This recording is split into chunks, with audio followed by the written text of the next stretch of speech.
Look, and we jump into our finance feature, talking mid-year financial fitness check with Stian de Witt, Head of Financial Planning at advisory firm NMG Benefits. And we take your calls on 011 883 0702 in the WhatsApp line 072 7021 702. Stian, welcome to the show. Thank you so much for joining us.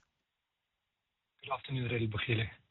Stian, what should we start by looking at? Because it is a good time of the year to kind of say, all right, we've just passed the halfway mark. We are at the end of July. What are we looking for when we say financial fitness check? That's a really, really good question to ask.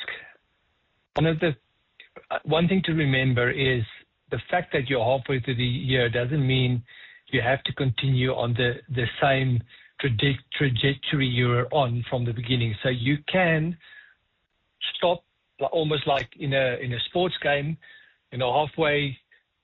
We've seen many sports games, be won in the latter half of the year. So I think that's the first thing to say is there's hope. And don't just go and say, okay, I must continue the way I've continued the last 6 months and continue that way. There is a way to just say, let's just check and do some fitness assessments and see where we'll be at. Do you find that you have people that, because they're in a bad place financially, they kind of give up and just keep going on that downward spiral, for you to be saying there's hope and we need to be reminded that there's hope? Absolutely. We see that a lot of times people just are so subjective in their own situation. The moment you have someone that sits with you in that process and just give you a bit of a bird's eye view, you actually get an objective view and hope is restored. Okay, so where do we start? Is it starting with printing statements? Where would you say one must begin in the most simple, easy, basic way? First of all, I think it's very important is go and print your statements. Go and have a look and analyze your expenses. Literally today we sat with a couple, and after analyzing the expenses, they didn't realize there were a lot of excessive medical bills, excessive debit orders going off their account that they even realized they had.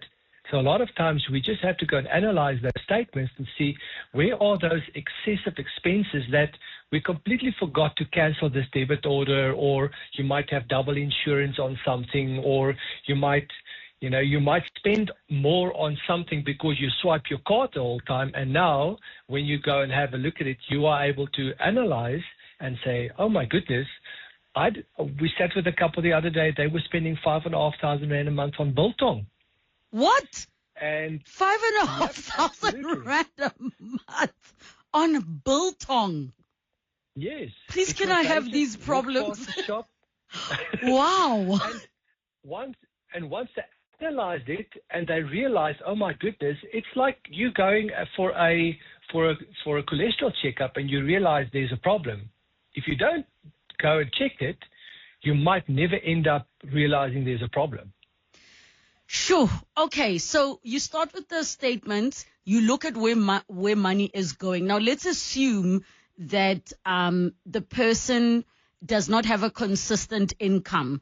Is it a good idea for them to also sort of look at what the average income has been for the past 7 months in order for them to sort of use that as an indicator for what the next few months could look like?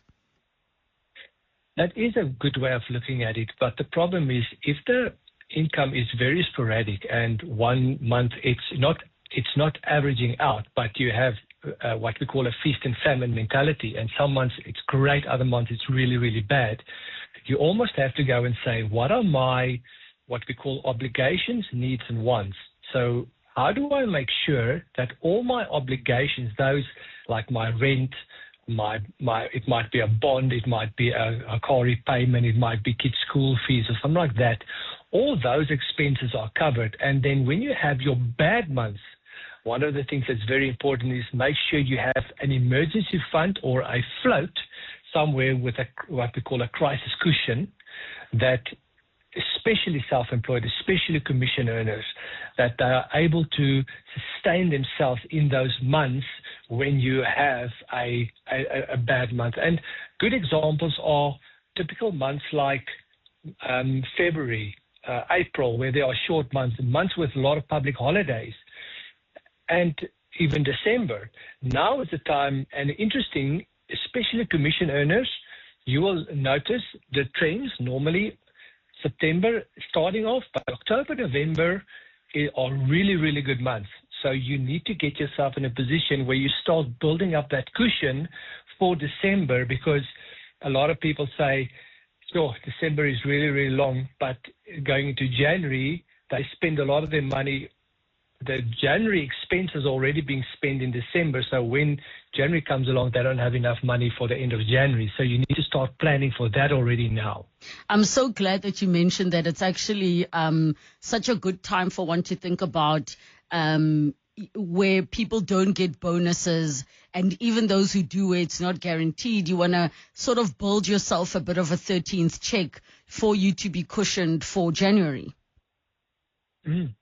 And interesting, there are companies that allow you to go to them, especially commission earners, where you can go to your HR or your payroll team and say, please, can you hold back some of my income so that I can actually have it in December? Because let's be honest, most people that are commission earners love risk, but they are not always, but traditionally very bad at budgeting.